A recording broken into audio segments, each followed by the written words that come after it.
तो पीएसआई की हमारी क्या कुछ स्ट्रेटजी होनी चाहिए, या फिर किसी भी एग्जाम की जब हम तैयारी करते हैं तो उसकी हमारी क्या कुछ स्ट्रेटजी होनी चाहिए।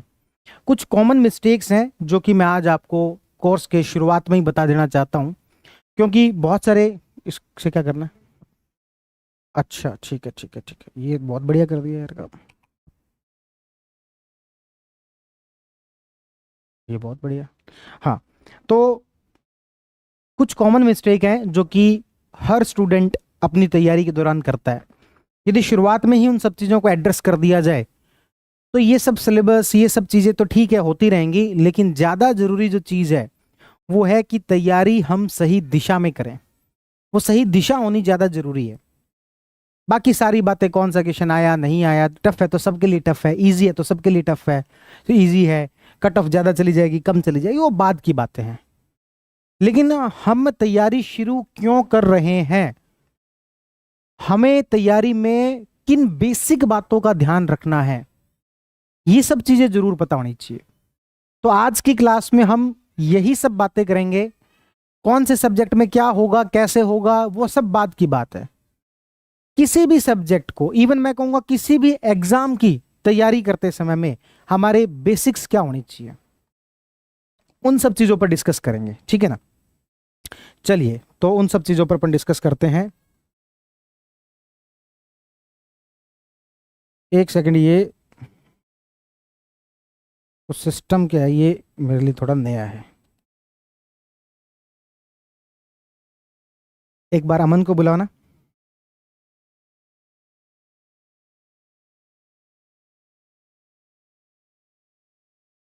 ये नीचे नहीं हो रहा स्क्रॉल। आ जाओ, स्क्रीन में आ जाओ, कोई बात नहीं। आ जाओ आ जाओ। हाँ, कैसे होगा ये? एक्चुअल में देखो, इशू क्या है वो मैं बता देता हूँ। मेरे पैर के लग गई चोट, है ना। पैर में हो गया फ्रैक्चर। तो मैं बैठ के क्लास ले रहा हूँ, खड़े रह के क्लास नहीं ले सकता, मना किया गया है। लेकिन कई दिनों से आपसे मिले नहीं थे, इसलिए मैं बैठ के क्लास ले रहा हूँ। तो इसलिए टैब के थ्रू, पहला एक्सपीरियंस है टैब के थ्रू क्लास लेने का। तो इस वजह से कुछ शुरुआती तो नहीं। ये स्क्रॉल कैसे हो, स्क्रॉल नहीं हो रही। स्क्रॉल करने के लिए क्या करना होगा? अच्छा, पेन से स्क्रॉल नहीं होगी। ओके ओके ओके ओके, ठीक है ठीक है ठीक। हम्म। तो अपन बात कर रहे थे तैयारी के दौरान किन बेसिक बातों का हमें ध्यान रखना है, उन सब चीज़ों पर। कैसे लगी आपको? अरे बस थोड़ा लग गई, घुटने में चोट लग गई, उस वजह से खड़े नहीं हो पा रहे 3 दिन 4 दिन के लिए। टोटली बेड रेस्ट का बताया, लेकिन फिर भी क्लास, आपसे मिले नहीं थे तो मिलना जरूरी था भाई, है ना। तो इसलिए मिल रहे हैं आज। चलो, सबसे पहले अपन बात करते हैं मिस्टेक्स टू बी अवॉइड। कौन सी ऐसी गलतियां हैं जो कि हमें कोई भी एग्जाम उसमें नहीं करनी चाहिए। सबसे पहली गलती जो स्टूडेंट के द्वारा की जाती है वो है परफेक्ट बनने की गलती। वो किसी भी सब्जेक्ट के अंदर परफेक्ट बनने की कोशिश करता है।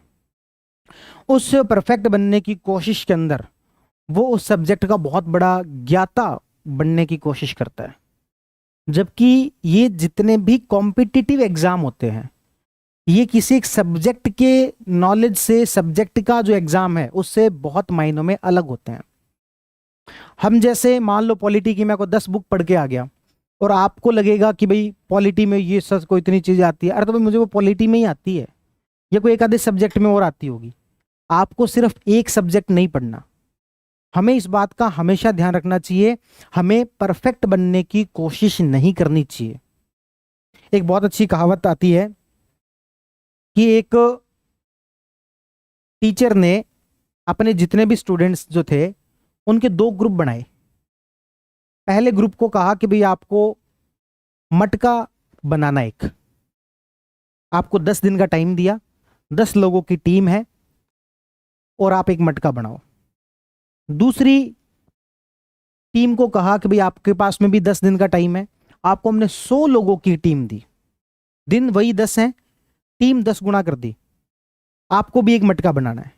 लेकिन दूसरी टीम पर शर्त लगा दी कि मटका एक ही बनाना है, गलतियां नहीं करनी।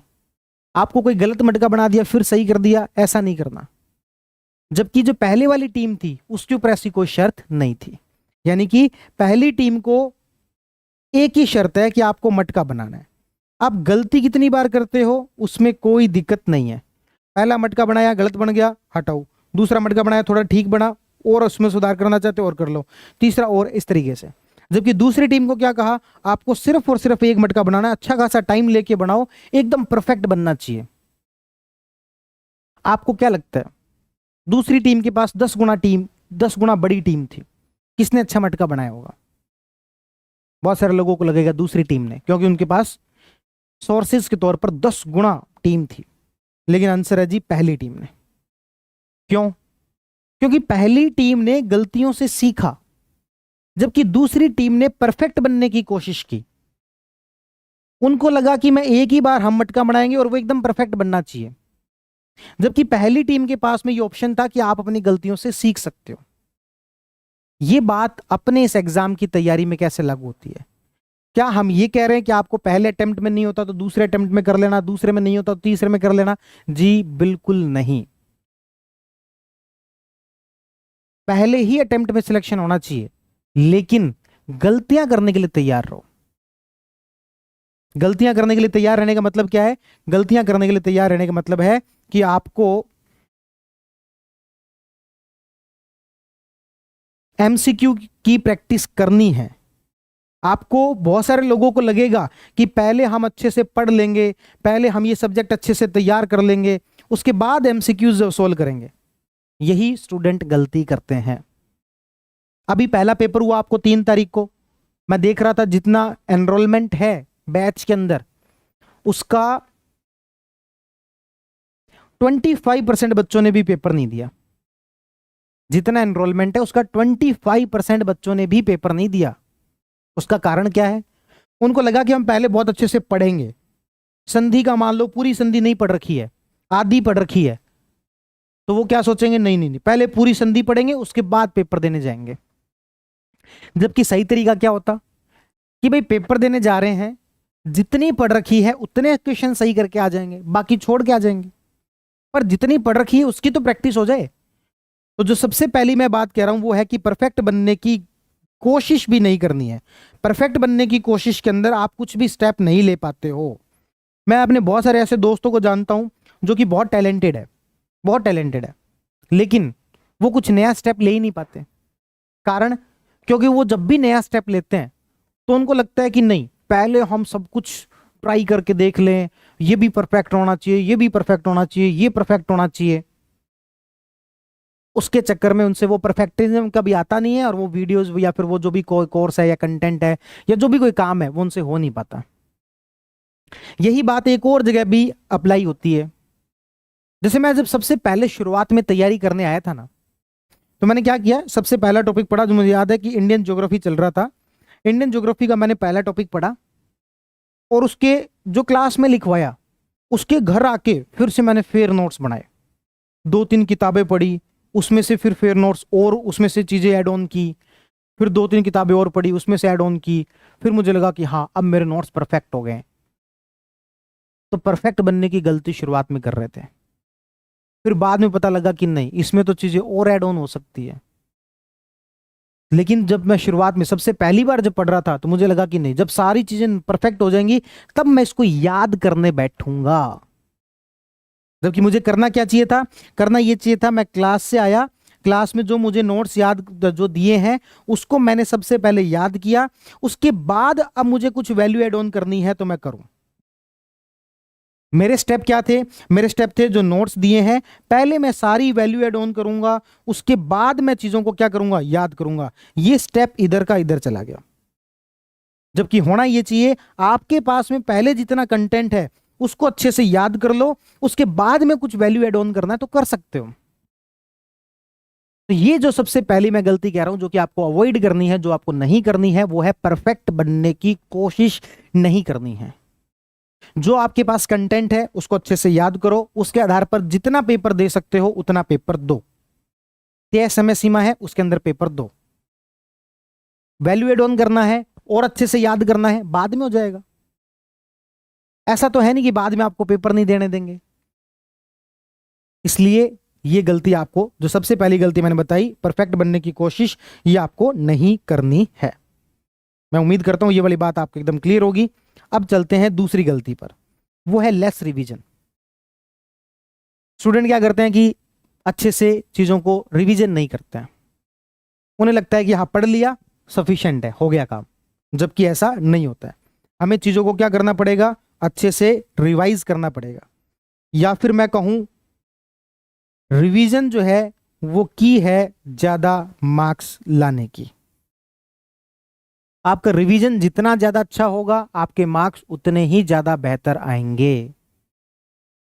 इस एग्जाम की, भले ही वो आरएस का एग्जाम हो, भले ही वो एसआई का एग्जाम हो, भले ही मैं कहूंगा यूपीएससी का एग्जाम हो, कोई सा भी एग्जाम हो, कॉम्पिटिटिव एग्जाम जो है जिसमें कि ये नीट जेई को थोड़ा, नीट को सॉरी जेई को अपन थोड़ा छोड़ सकते हैं। ज्यादातर कॉम्पिटिटिव एग्जाम में जो एक ट्रिक सबसे ज्यादा वैल्यूबल है वो है आप चीजों को कितनी अच्छे तरीके से याद कर सकते हैं। और कितने अच्छे तरीके से याद कर सकते हैं ये डिपेंड करता है आपने चीजों को कितनी बार रिवाइज किया है, रिवीजन कितनी बार किया है।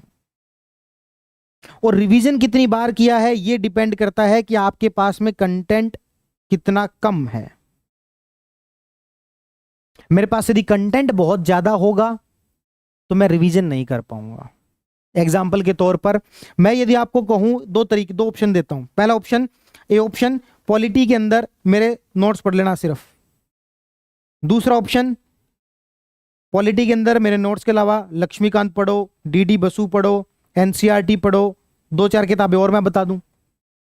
आपको कौन से में अच्छे से याद हो पाएगा? पहले के अंदर। कारण क्या है, एक ही चीज को आप 5-5 बार, 10-10 बार पढ़ सकते हो। आपने यदि इस वाले मेथड को अपनाया तो आपने चीजें पढ़ तो बहुत रखी हैं लेकिन आपको चीजें याद नहीं है। बिल्कुल बेसिक से बेसिक बात भूल जाओगे, बिल्कुल बेसिक से बेसिक बात। लेकिन मैं जब भी ये बात बताता हूं तो स्टूडेंट, एक कंफ्यूजन अच्छे स्टूडेंट को हमेशा होता है, और वो एक कंफ्यूजन ये है कि सर हमने तो ये सुना है कि आजकल एनसीईआरटी, आरबीएससी या फिर जितनी ज्यादा ऑथेंटिक बुक्स पढ़ते हैं उसका उतना ही ज्यादा फायदा होता है। सर आजकल नोट्स में से कुछ नहीं आता। सर आजकल आरपीएससी के जो मेंबर हैं वो खुद ही ये कहते हैं कि नोट्स कोई काम के नहीं है। आप सर कह रहे हो कि अपने सिर्फ नोट्स ही पढ़ो। दोनों में से कौन सी बात सर सही है? तो मैं कहूंगा सर दोनों ही बातें सही है।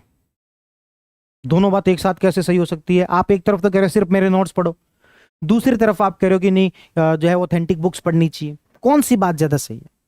मैं फिर से कहूंगा सर दोनों ही बातें सही है, बस आपको तरीका होना चाहिए। क्या तरीका? मान लेते हैं कि आज मैंने पढ़ाया पॉलिटी के अंदर कॉन्स्टिट्यूएंट असेंबली, संविधान सभा। स्टेप नंबर 1 क्लास में जो पढ़ा था उसके नोट्स अपने पास हैं। स्टेप नंबर 2, इन नोट्स को मैंने अच्छे से याद कर लिया। स्टेप नंबर 3, अब मैं देख लेता हूं कि इस टॉपिक में लक्ष्मीकांत बुक के अंदर कुछ एक्स्ट्रा लिख रखा है क्या।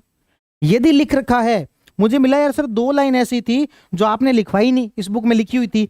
मैंने क्या किया, इन 2 लाइन को अपने नोट्स के अंदर ही ऐड ऑन कर लिया। इन 2 लाइन को क्या कर लिया, अपने नोट्स के अंदर ही ऐड ऑन कर लिया। और इन 2 लाइन को अपने नोट्स में ऐड ऑन करते ही अब ये जो मैं नोट्स बता रहा हूं एक्चुअल में ये सिर्फ मेरे नोट्स ना रह के, अब एक्चुअल में ये मेरे नोट्स ना रह के ये नोट्स प्लस लक्ष्मीकांत बुक हो चुकी है। अब अगली बार जब मैं रिवीजन करूंगा तो मैं सिर्फ मेरे नोट्स का रिवीजन नहीं कर रहा, मैं साथ के साथ लक्ष्मीकांत बुक का भी रिवीजन कर रहा हूं। तो यही तरीका है जिससे कि आप एक से ज्यादा किताबों को पढ़ सकते हो। लेकिन मैं कह रहा हूं कि किताबों को सिर्फ पढ़ के छोड़ दिया वो सफिशिएंट नहीं है। पढ़ने के बाद ऐसा कोई कंटेंट जो आपको लगे कि हाँ ये नोट्स में नहीं था उसको नोट्स में उतार लो। पढ़ कितने भी जगह से लो, रिवाइज एक जगह से करना है। यह है इस पूरी बात का सार।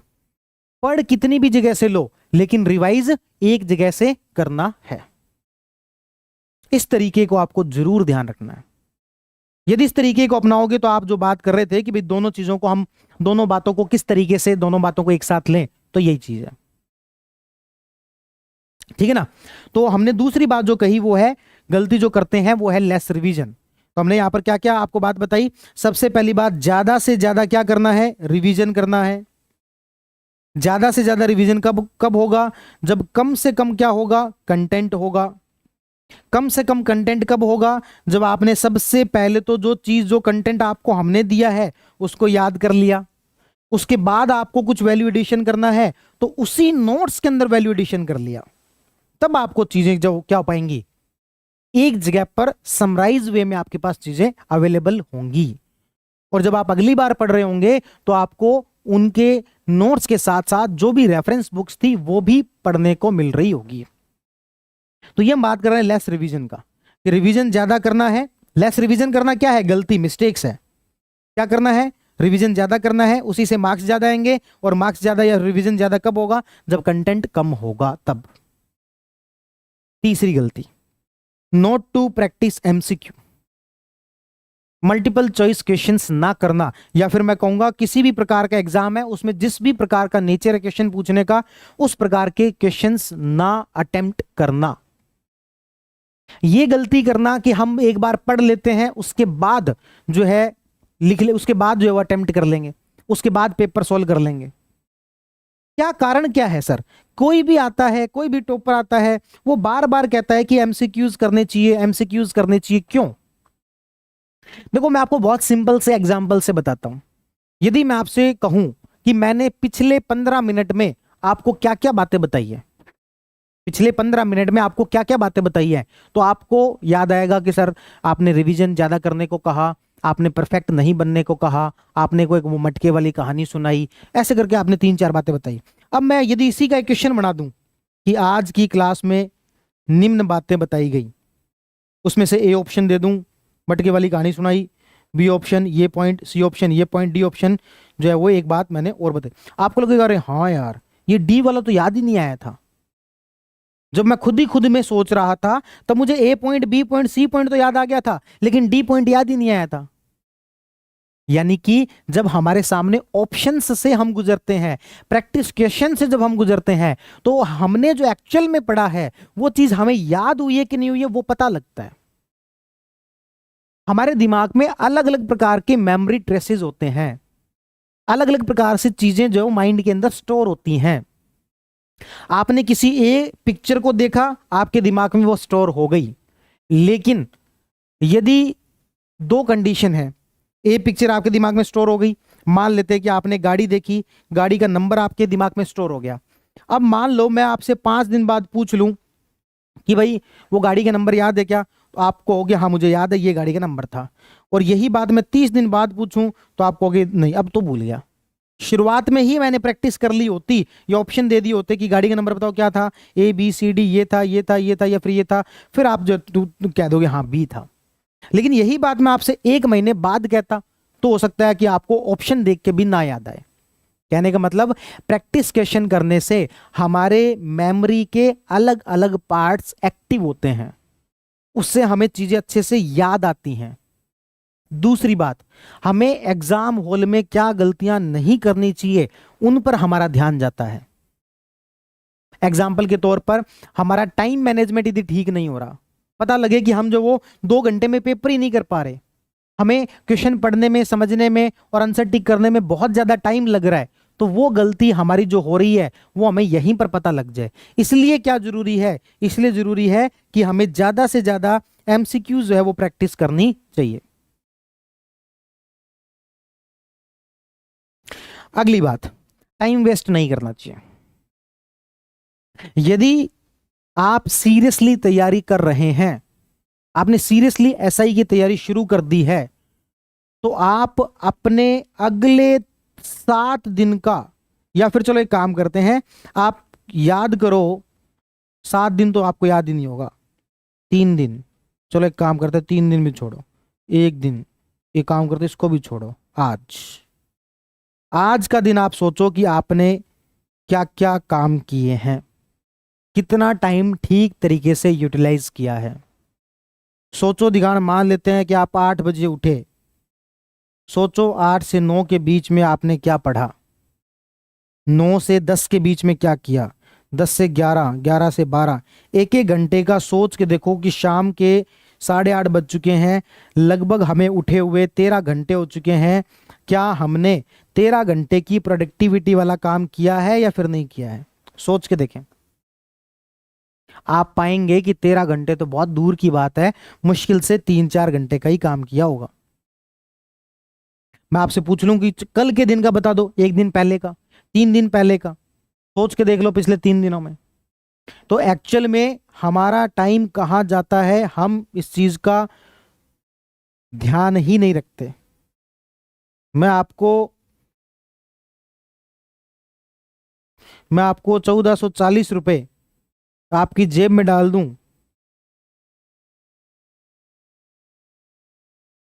और ये कहूं शाम को कि भाई 1440 रुपए भले ही पूरे खर्च करके आ जाना, बस एक ही शर्त है, शाम को 1-1 रुपए का हिसाब दे देना, 1-1 रुपए का हिसाब दे देना। आप कहोगे बिल्कुल ठीक बात। और शाम को जब आप आओगे कि हाँ सर 1440 रुपए कर दिए खर्च, 500 रुपए के कपड़े ले आए, 300 रुपए की किताबें खरीद ली, ऐसे करके आप सारे गिना दोगे। अब मैं आपको कहूं कि मैं दिन में आपको 1440 मिनट देता हूं, सारी खर्च कर दो भले ही, बस हिसाब दे दो। आपके पास अपने 1440 मिनट का हिसाब नहीं है, तो आप अब इस तैयारी में आए हो तो सीरियस हो जाओ और अपने टाइम का हिसाब रखो। आप जिस एग्जाम की तैयारी करनी शुरू कर रहे हो, ये तैयारी करना जितना चैलेंजिंग है, उससे ज्यादा चैलेंजिंग, कहीं ज्यादा चैलेंजिंग है सिलेक्शन होने के बाद की सर्विस, इवन ट्रेनिंग ही। मैं किसी एसआई के कैंडिडेट को पूछ लूं कि आपके अपने दिन का हिसाब दो, वो पूरे दिन में ट्रेनिंग में इतना बिजी रह गए सर, 4 बजे उठे थे, पीटी करवानी शुरू की थी, दौड़ लगवाई थी, 9 बजे तक तो फिर नाश्ते के लिए 15 मिनट का टाइम दिया, दौड़ के नाश्ता करके आना होता है, मोबाइल वगैरह तो भूल ही जाओ, फिर दिन में क्लासेस लेनी, फिर शाम को वापस वही पीटी वगैरह। सर 9 बजे 10 बजे सर सोना ही पड़ता है, वरना 4 बजे उठना है, हालत खराब हो जाएगी। तो 1-1 मिनट का हिसाब होता है ना। खाना खाने के लिए 15 मिनट मिले तो वो दौड़ के जाना पड़ेगा ना। और अभी अपन इधर लगाया तारक मेहता का उल्टा चश्मा और खाना खाने बैठे, आधा घंटा निकल रहा है, पौना घंटा निकल रहा है, कोई हिसाब किताब नहीं है, या कोई रील देखने लगे उसके हिसाब से खाना खा रहे हैं। लगभग सभी के साथ यही कंडीशन है। मैं फ्री हूं तो मैं यही करता हूं। लेकिन बात एक, यदि हम टाइम को थोड़ा सा नोटिस करेंगे तो हम टाइम को बचा पाएंगे। तो सबसे पहला काम टाइम मैनेजमेंट के लिए जो करना है, टाइम मैनेजमेंट आपका अच्छा हो उसके लिए जो आपको काम करना है, वो सबसे पहला तो ये है कि टाइम को नोटिस करें। पहला स्टेप है टाइम को नोटिस करना। दूसरा स्टेप है टाइम मैनेजमेंट अच्छा करना। पहला स्टेप क्या है? टाइम को नोटिस करना। आपका एक्चुअल में टाइम जा कहां पर रहा है। आप अगले 3 दिन तक एक एक्सरसाइज करेंगे, वो ये है कि अगले 3 दिन अपने टाइम का एक हिसाब किताब रखेंगे कि मैंने दिन में इतने घंटे एक्टिव स्टडी की, इतने घंटे मैंने सोने में और नेचुरल एक्टिविटीज में लगा दिए, और इतने घंटे मैंने दोस्तों के साथ बात की या फिर फोन चलाया, जो भी हो। मैं ये नहीं कह रहा कि आप टाइम बचा लो, कल से 24 घंटे पढ़ना शुरू कर दो, नहीं, वो सेकंड स्टेप पर अपन करेंगे। गाइडेंस जो दी जाती है वो स्टेप बाय स्टेप होती है। तो सबसे पहला जो आपको स्टेप करना है वो है टाइम को नोटिस करना। सबसे पहले आप हिसाब किताब रखो। मैं आपको इस बात पे बिल्कुल भी नहीं डांटूंगा कि भाई आपने टाइम खराब क्यों किया, आपने फोन क्यों चलाया। आप एक बार नोटिस तो कर लो कि अपन ने 3 घंटे फोन चलाया, आप खुद ही उससे गिल्ट में आ जाओगे, खुद ही कहोगे यार नहीं चलाना। आज चलाते हैं इसलिए क्योंकि हमें पता ही नहीं है, 3 घंटे चलाते हैं बेमतलब का। इसलिए सबसे पहला जो काम है वो क्या है? टाइम नोटिस करना। जब टाइम नोटिस करेंगे तो हम अच्छे से टाइम मैनेजमेंट करेंगे, और जब टाइम मैनेजमेंट करेंगे तो हम टाइम वेस्ट नहीं करेंगे। तो जो अपन यहां पर बात कर रहे थे चौथी जो बात हम कर रहे थे, टाइम वेस्ट नहीं करना है, तो उसका ये तरीका है, सबसे पहले टाइम को नोटिस करना शुरू करें। उसके बाद अपन और डिटेल में बात कर लेंगे कि किस तरीके से इफेक्टिवली रिवाइज किया जाए, किस तरीके से टाइम मैनेजमेंट किया जाए, वो अपन बात कर लेंगे। इवन मेरी वीडियोज यूट्यूब पर भी पड़ी हुई है, time manage, how to do effective time management पड़ी हुई है। लेकिन पहले हम ये काम कर लें। अगली गलती, टू वेट फॉर नोटिफिकेशन और वैकेंसी अनाउंसमेंट। ये वेट करना, ये इंतजार करना कि एक बार वैकेंसी अनाउंस हो जाए उसके बाद पढ़ेंगे, ये सबसे बड़ी गलती है। क्योंकि अभी आपकी तैयारी का है शांति काल। शांति काल उसे कहते हैं जब वैकेंसी सिर पर नहीं है। जब वैकेंसी सिर पर नहीं होती है तो हम चीजों को इत्मीनान से पढ़ते हैं, अच्छे से याद करते हैं, पेपर देते हैं, फिर आगे बढ़ते हैं। जैसे ही वैकेंसी आ जाएगी आधे लोगों के तो हाथ पांव वैसे ही फूल जाएंगे, वो फिर फटाफट पढ़ने की कोशिश करेंगे। फटाफट पढ़ने की कोशिश में कुछ सिलेबस का पोर्शन छूट जाएगा। इसलिए जरूरी क्या है, आप नोटिफिकेशन या वैकेंसी की अनाउंसमेंट का इंतजार ना करें। बहुत जल्द, अब कितनी जल्द मुझे नहीं पता, और आप लोगों को मुझे कोई कन्विंस भी नहीं करना है, क्योंकि आप ऑलरेडी कोर्स में ज्वाइन किए हुए स्टूडेंट हो। मुझे आपको कोई कन्विंस करके कोई फायदा होने वाला नहीं है। पर मैं आपको बता दूं, बहुत जल्द वैकेंसी आने वाली है। वो अब जून में आए या जुलाई में आए या अगस्त में आए, जल्दी ही वैकेंसी आएगी। दिसंबर 2025 में एग्जाम हो, जनवरी 2026 में हो, फरवरी 2026 में हो, ज्यादा टाइम नहीं है आपके पास, 7-8 महीने हैं। और इस एग्जाम की तैयारी में 7-8 महीने लगते हैं, ये एग्जाम जो इतना टाइम मांगता है। ठीक है ना। तो जो आपको गलती नहीं करनी है वो है कि वैकेंसी अनाउंस होने का या नोटिफिकेशन का हम इंतजार करें। यदि आप इस एग्जाम को लेकर सीरियस हो तो आज से लग जाओ। और ये यकीन मानो, देखो मैं एक प्रैक्टिकल बात बताता हूं। प्रैक्टिकल बात यह है कि भाई जो स्टूडेंट पीएसआई की तैयारी में लगे हैं उसमें से 20 से 30% ही ऐसे स्टूडेंट होंगे जो डेडिकेटेडली पीएसआई के लिए तैयारी कर रहे हैं।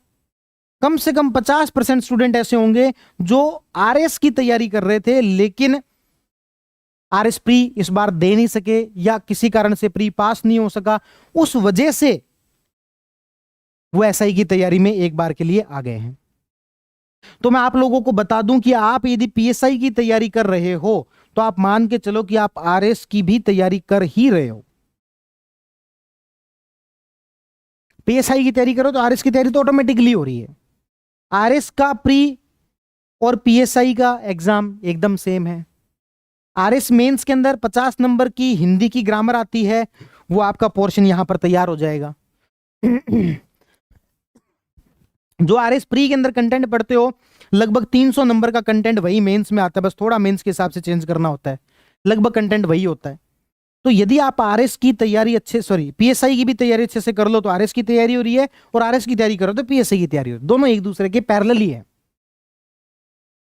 तो आप ये मान के चलो भले ही कि आप आरएस की तैयारी कर रहे हो। ऐसी कंडीशन में आप ज्यादा से ज्यादा एक काम और कर सकते हो, 2 घंटे मेंस, कोर मेंस वाले जो सब्जेक्ट है उनको साथ के साथ लेते हुए चलो। एथिक्स पढ़ लो, पबैड पढ़ लो, छोटे सब्जेक्ट है वो पढ़ लो, 2 घंटे दे दिए तो बहुत है। मेन काम आपका क्या होना चाहिए, तो जो पीएसआई की तैयारी है हिंदी है उसको अच्छे से करना। तो ओवरऑल बात कहने का मतलब इतना सा है कि आपको क्या गलती नहीं करनी है, तो नोटिफिकेशन अनाउंस होने का, वैकेंसी अनाउंस होने की इंतजार नहीं करना है। ठीक है। अगली जो बात है, not to believe on your self और इंस्टीट्यूट। अगली जो गलती है, हमें खुद पर विश्वास ना करना या फिर जिस संस्था में है वहां पर विश्वास ना करना। अब मेरी बात सुनो, आप तो संस्था ज्वाइन कर चुके हो, सिरेमिक एकेडमी का कोर्स ले चुके हो, तभी आप तक ये वीडियो पहुंच रही है। मुझे आपको कन्विंस करने से अब कोई फायदा नहीं है, आप ऑलरेडी कोर्स में एनरोल कर चुके हो, पैसा जो देना था वो दे चुके हो। लेकिन फिर भी मैं आपको एक बात कहूं, आप जहां पर भी पढ़ते हैं आपको सबसे पहले संस्था पर विश्वास करना पड़ेगा। हमने जो आपको पढ़ाया आपको वो याद करना ही पड़ेगा। हम कितना भी बुरे से बुरा पढ़ा लें तब भी 80-90% कंटेंट वही होगा जो कोई दूसरा दे रहा है। हम बस उसको थोड़ा सा डिलीवर अच्छे से कर सकते हैं, हम उसकी प्रैक्टिस आपकी अच्छी करवा सकते हैं, हम आपको उसको याद करवा सकते हैं, बाकी कंटेंट तो वही है। 80-90% कंटेंट सब जगह सेम है। इसलिए आप जहां पर भी हैं, जिस भी इंस्टीट्यूट में पढ़ते हैं, सबसे पहले उस कंटेंट को अच्छे से याद करें। टाइम बचता है फिर तो मैं जैसे मैंने कहा था वैल्यू एडिशन करना वो सब करें। तो इंस्टीट्यूट पर और खुद पर, सबसे बड़ी बात खुद पर विश्वास करें। बहुत सारे हमारे कैंडिडेट जो आरएस प्री मान लो दिया नहीं हुआ, अब वो स्टूडेंट थोड़े से डीमोटिवेट हो जाते हैं, खुद के ऊपर उनका जो विश्वास है वो डगमगा जाता है, उनको लगता है यार अपन से नहीं हो पाएगा। उनको लगता है यार अपन कोई बहुत बड़ी गलती कर रहे हैं। अरे ठीक है, जो पहले गलती हो गई सो हो गई।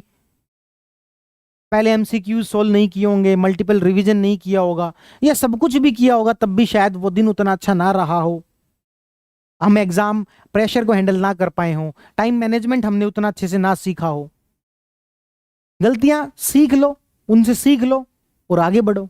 खुद के ऊपर विश्वास कर रखो। खुद को एक ऐसा कॉन्फिडेंस होना चाहिए कि जब मान लो मैंने पॉलिटी कंप्लीट कर ली तो मुझे लगना चाहिए कि यार पॉलिटी से कितने क्वेश्चन आते हैं, अच्छा 10 क्वेश्चन आते हैं, 10 में से 9 तो कहीं नहीं गए हुए। जो पढ़ो उसको इस तरीके से पढ़ो, यार 10 क्वेश्चन आए ना, 9 क्वेश्चन 8 क्वेश्चन तो किसी भी हालत में सही होंगे ही होंगे। एक आधा बाई चांस को गलत हो जाए 8-9 तो कहीं नहीं गए हुए।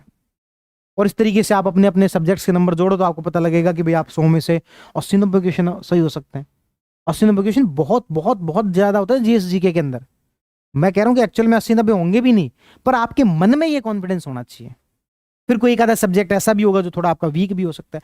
कहने का मतलब ये है कि आप अपने ऊपर विश्वास करें और जो सब्जेक्ट आप पढ़ ले उसको इस तरीके से पढ़े कि आपको उसके ऊपर 100% कॉन्फिडेंस होना चाहिए कि हमसे बढ़िया, मुझसे बढ़िया ये टॉपिक शायद ही किसी ने पढ़ा हो, शायद ही किसी को इतना अच्छे से याद हो जितना अच्छे से मुझे याद है। तो जो अपन कह रहे थे not to believe on your self, ये गलती मत करना। अगली गलती, नो टाइम टेबल और प्लानिंग। जैसे मैंने आपसे थोड़ी देर पहले पूछा कि आपका पिछले 3 दिन का हिसाब किताब दे दो, उसी तरीके से मैं आपसे प्रश्न पूछता हूं कि आपके अगले 3 दिन की प्लानिंग बता दो क्या है। अगले 3 दिन की क्या प्लानिंग है? अधिकतर स्टूडेंट कहेंगे सर कोई प्लानिंग नहीं है, आप जो क्लास डालोगे देख लेंगे, पढ़ने का मन होगा तो पढ़ लेंगे, कोई दोस्त ने बुला लिया कि आज तो पार्टी चल रही है तो वहां चले जाएंगे, कोई काम आ गया तो वो करने चले जाएंगे, टाइम मिल गया तो पढ़ लेंगे, मोटिवेशन हुआ तो पढ़ लेंगे, नहीं हुआ तो छोड़ देंगे। ब्लैकआउट यदि सरकार ने घोषित कर दिया आधे घंटे के लिए, हम 3 घंटे लगाएंगे, खराब करेंगे। आईपीएल का कुछ मैच है, अपन पूरा देखने भी लग सकते हैं। डिपेंड करता है सर, मैच फंसा हुआ था सर, 2 ओवर में रन चाहिए थे 25, मैच फंसा हुआ था सर, देखने लग गया सर। कहने का मतलब अपनी कोई प्लानिंग ही नहीं थी। प्लानिंग नहीं थी तो कुछ रिजल्ट, प्रोडक्टिविटी दिखेगी ही नहीं, होगी ही नहीं, दिखेगी कहां से? तो प्रोडक्टिविटी लाने का एक तरीका यह है कि आप प्लान करके चलें कि मुझे अगले 3 प्लान आपके पास होने चाहिए। पहला 1 महीने का प्लान, दूसरा 1 वीक का प्लान और तीसरा 1 दिन का प्लान। 1 महीने में मुझे मोटा मोटी इतने सब्जेक्ट कर लेने हैं। जैसे आपके राजस्थान ज्योग्राफी चल रहा है, रीजनिंग आज शुरू हो गया, हिंदी चल रहा है और राजस्थान इकोनॉमिक सर्वे। आपके 1 महीने में यह होना चाहिए कि राजस्थान ज्योग्राफी का एटलीस्ट 70-80% जितना क्लास में करवा देंगे वो पूरा होएगा। रीजनिंग जितनी क्लास में करवा दी जाएगी वो एकदम अच्छे से रेडी रखेंगे। हिंदी जितनी पढ़ा दी जाएगी, राजस्थान इकोनॉमी जितनी पढ़ा दी जाएगी, वो एकदम रेडी रखेंगे चीजों को। वो यदि हमने कर लिया, 1 महीने का प्लान हमारे पास हुआ। अब ये 1 महीने का प्लान होने के लिए क्या करना पड़ेगा? 1 वीक का भी हमारे पास प्लान होना चाहिए। 1 वीक का प्लान क्या कि अगले 1 हफ्ते में कितना करवा देंगे। तो अगले 1 हफ्ते में मान लो रीजनिंग की 7 क्लासेस हो जाएंगी, मान लेते 2 टॉपिक हो जाएंगे, कोडिंग डिकोडिंग भी पूरा हो जाएगा और अभी आपके जो टॉपिक शुरू हुआ है सीरीज, वो भी पूरी हो जाएगी। तो आपको बस ये तैयार करना कि अगले 7 दिन में सीरीज और कोडिंग डिकोडिंग रीजनिंग में मुझे करना है, या जितना भी करवाया जाएगा उतना करना है।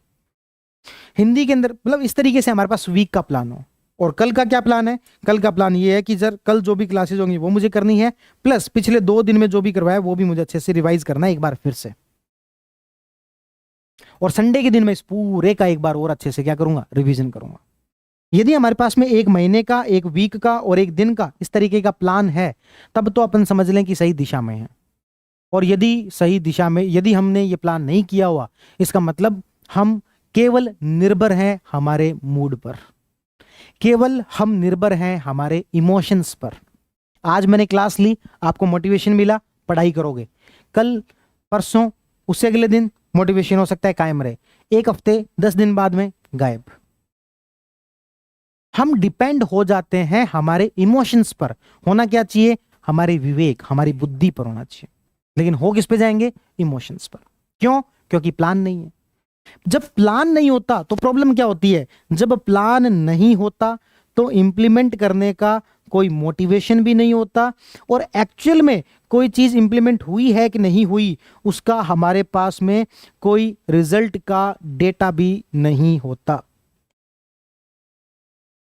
मैं आप लोगों को ये कहूं कि भाई सब लोग, आप लोग क्या करना है, मेरे लिए एक बढ़िया सा, क्या बनवाएं आप लोगों से, कुछ बना लो बढ़िया सा, एक बैग बना के दो मुझे। मुझे क्या करो, एक बढ़िया सा बैग बना के दो। आप सभी लोगों ने बैग बनाया। अब मैंने उसके ऊपर कोई रिव्यू ही नहीं दिया, मैंने उसका कुछ मूल्यांकन ही नहीं किया, और मैंने उसके ऊपर कुछ इंप्लीमेंट किया है, उस बैग का यूज किया है कि नहीं किया आपको कुछ ही नहीं पता। और अगली बार मैं आपको कहूंगा कि लो एक और बैग बना के दो, आप में से आधे लोग नहीं बनाएंगे। क्यों? क्योंकि पिछली वाले का आपको रिजल्ट ही नहीं दिखा। तो वही चीज है, जब हमारे पास प्लान ही नहीं है, प्लान ही नहीं है तो वो चीज एक्चुअल में फायदा हो रहा है कि नहीं हो रहा, रिजल्ट ही नहीं दिख रहा। रिजल्ट नहीं दिख रहा तो हमें मोटिवेशन ही नहीं मिलता, और मोटिवेशन नहीं मिलता तो हम आगे प्लान करना, आगे पढ़ाई करना कुछ भी करते ही नहीं है। इसलिए प्लानिंग बहुत जरूरी है, आपके दिन की, आपके हफ्ते की, और आपकी हफ्ते की और दिन की और महीने की एक प्लानिंग जरूर होनी चाहिए। एक बार यहां तक बता दो, कोई सो तो नहीं गए? बता दो भाई, सब एक्टिव हैं, जाग रहे हैं, सुन रहे हैं बात को अच्छे से? एक बार मैं यहां से कर लेता हूं, चलो है मेरे पास में।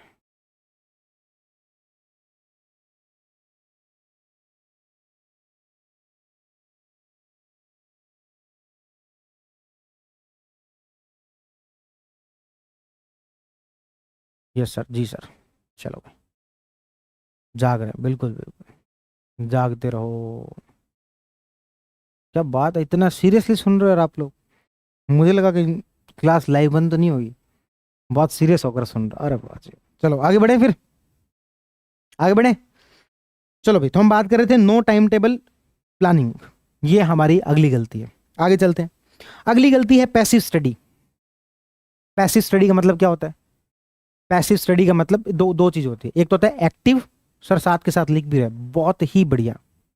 ये आपकी कॉपी के पहले पेज पर लिख लो ये जो बातें बता रहा हूं मैं, और आप पाओगे 2 महीने बाद, 3 महीने बाद, आप जब भी तैयारी के किसी भी फेज में, आज से 2 महीने बाद देखना, भले 3 महीने बाद देखना, भले सिलेक्शन के बाद देखना, भले रिजेक्शन के बाद देखना, किसी भी सिचुएशन में, इस कॉम्पिटिटिव एग्जाम की तैयारी में आप देखोगे तो आप पाओगे कि आज वाली क्लास ही सबसे ज्यादा महत्वपूर्ण थी। बाकी बातें तो ठीक है, हम सिलेबस पढ़ा रहे, सिलेबस कहीं से भी पढ़ लोगे, सेल्फ स्टडी भी कर लोगे, लेकिन जो एक होता है ना कि बड़े भाई की तरह गाइड करना, जो एक सही दिशा दिखाना, नाव में बिठा तो दिया पर कौन सी तरफ लेके जाना है, कहीं पता लगी उसी के बार बार चक्कर काट रहे हैं। सही दिशा में दिखा लेके जाना, एक लैंप जो दिखाई देना कि हाँ ऐसे चलना है, वही चीज सबसे ज्यादा इंपॉर्टेंट है। बाकी सब चीजें किताबी हैं, बाकी चीजें कहीं से भी पढ़ लोगे। तो इसलिए ये की चीजें आप लिख लेना, नोट डाउन कर लेना कि ये गलती आपको नहीं करनी है। समय समय पर मैं आपसे इसका रिव्यू भी लेता रहूंगा कि भाई सर आपने वाली हर बात डायरी में लिखी हुई है, पॉलिटी और बिहेवियर पढ़ाया था आपने उस समय में। चलिए चलो आगे बढ़ते हैं। अगली बात मैं कर रहा था पैसिव स्टडी। दो तरीके की स्टडी होती है, एक होती है एक्टिव और एक होती है पैसिव।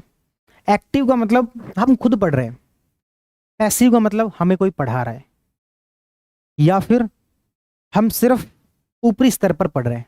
एग्जाम्पल के तौर पर मैं आपको पॉलिटी पढ़ा रहा हूं, सर आपको रीजनिंग पढ़ा रहे हैं, तो वो एक पैसिव स्टडी है जो कि जरूरी है, करनी चाहिए। आप मुझे सुन रहे हो, उस दौरान पढ़ ले, लेकिन उसके बाद आपको एक्टिव स्टडी करनी पड़ेगी। आपको खुद को, खुद से उसको पढ़ना पड़ेगा। जैसे बचपन में अपन कैसे करते थे, एक पेज पढ़ा, उसके बाद में आंख बंद करके याद करते थे, अच्छा पहले पेज पर हमने A for apple, B for boy, C for cat, इस तरीके से एक एक चीज अपन एक्टिवली रिकॉल करते थे। वही काम यहां करना पड़ेगा, एक्टिव स्टडी करनी पड़ेगी। यदि आपको पॉलिटी पढ़ा दी और फिर आपको कि समझ में आ गया, तो सर समझ में आया हुआ कोई काम नहीं आएगा जब तक आपको चीजें याद नहीं है। आप यदि कहो कि एक्चुअली है ना, मुझे क्या ना कि फैक्ट्स याद नहीं होते, तो सर फैक्ट्स याद नहीं होते तो एक काम करो, तैयारी छोड़ दो। यहां तो करने पड़ेंगे फैक्ट्स याद, या तो हिंदी के प्रायवाची रटने हैं तो रटने हैं, और वो रटा कैसे जाएगा? रणजीत सर आपको क्लास में रटवाने की खूब कोशिश करेंगे, 60-70% रटवा भी देंगे, लेकिन रिटेंशन दिमाग में कितने समय तक रहेगा वो डिपेंड करेगा आपकी एक्टिव स्टडी पर, आपकी रिवीजन पर, आपकी एक्टिव रिकॉलिंग पर। हम सामान्यतः क्या करते हैं? Passive study. पैसिव स्टडी कैसे होती है? ये पूरा एक पेज लिखा हुआ है, इसमें से पढ़ते जा रहे हैं कि अच्छा रणजीत सर ने आज संधि पढ़ाई, संधि के अंदर दीर्घ स्वर संधि पढ़ाई, उसमें ये एग्जाम्पल बताया, ये बताया, ये बताया, ठीक है। उसके बाद में व्यंजन संधि शुरू कर दी, ये बताया, ये बताया। उसके बाद ये है पैसिव स्टडी, कि मैं देख देख के जो आज पढ़ाया था उसको पढ़ता जा रहा हूँ। ये है आम जिंदगी। अब चलते हैं मेंटोस जिंदगी पर। ये है मेंटोस जिंदगी, एक्टिव स्टडी। एक्टिव स्टडी में क्या होता है? पैसिव स्टडी कर ली, अब करो नोटबुक को बंद, सोचो। संधि में सबसे पहले दीर्घ स्वर संधि, फिर सर ने 2 एग्जाम्पल दिए थे, फिर व्यंजन संधि पढ़ाई थी, फिर 3 एग्जाम्पल उसमें करवाए थे, तीसरा 3 एग्जाम्पल ये थे। यार 4 पॉइंट थे, एक नहीं याद आ रहा, एक नहीं याद आ रहा। सबसे नीचे वाली साइड लिखा हुआ है, क्या था क्या था, चलो एक बार खोल के देख लेता हूँ। अच्छा ये था, ये है एक्टिव स्टडी, एक्टिव रिकॉलिंग। दिमाग पर जोर पड़ता है, इसलिए दिमाग करने से मना करता है। आपका दिमाग आपको बेवकूफ़ बनाने की पूरी कोशिश करता है। आपको दिमाग आपको समझाएगा, अरे याद हो गया यार, क्या एक ही पीछे पढ़ो, दूसरा आगे पढ़ो ना। आगे पढ़ने से कुछ फायदा नहीं होगा, ऐसे आगे भाग पीछे साफ, वो वाली बात होती रहेगी। इसलिए हमें क्या करनी है? एक्टिव स्टडी करनी है। इसलिए हमने कोई भी सब्जेक्ट पढ़ा, उसके बाद खुद ही खुद उसको रिकॉल करके देखा।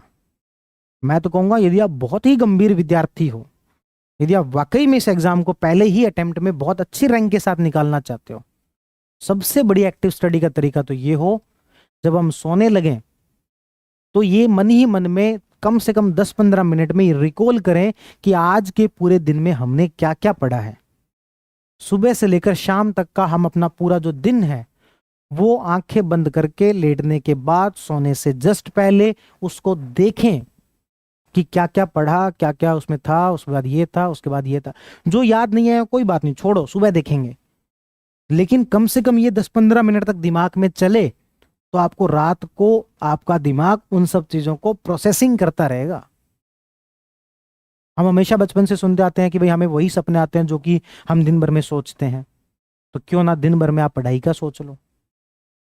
और दिन भर में सोचा कि नहीं सोचा, पर रात को सोने से 10-15 मिनट पहले आप जो सोचते हो वो आपके रात भर उस चीज की प्रोसेसिंग चलती है, इस बात की संभावना सबसे ज्यादा है। इसलिए एक्टिव स्टडी का सबसे अच्छा पार्ट तो ये हो सकता है। जैसे मैं आपको अपनी तैयारी का बताता हूँ। मैं अपनी तैयारी के दौरान लाइब्रेरी में बैठ के पढ़ता था, तो एक्टिव स्टडी होती थी, लेकिन 2 मुझे ऐसे दिन भर की घटनाएं हैं जो मुझे याद है, जो मेरे एक्टिव स्टडी का सबसे इंपॉर्टेंट पार्ट होता था। वो पहला था सबसे पहला था लाइब्रेरी से अपन आते हैं घर पर, दोपहर में मान लो खाना खाने आए हैं, तो उस दौरान जो है ना लाइब्रेरी से घर आने का हमारा सफर था जो लगभग 7-8 मिनट का वॉकिंग डिस्टेंस का टाइम लगता था। उस 7-8 मिनट में मैं मोबाइल चलाते हुए नहीं आता था। अब भले ही मैं मोबाइल ज्यादा चलाता हूँ, लेकिन उस समय में 7-8 मिनट मुझे अच्छे से याद है कि वो जो 7-8 मिनट है उस दौरान मैं ये सोचता हुआ आता था कि क्या क्या पढ़ा, वो मन ही मन दोहराता हुआ आता था। खाना खाया, खाना खाने के बाद वापस लाइब्रेरी जा रहे, तो उन 7-8 मिनट 15 मिनट का अच्छा यूटिलाइज करते थे। कोई कहने को कह सकता है 15 मिनट का ऐसा क्या बखान कर रहे हो, 15 मिनट लेट सो जाते, 15 मिनट ज्यादा पढ़ लेते।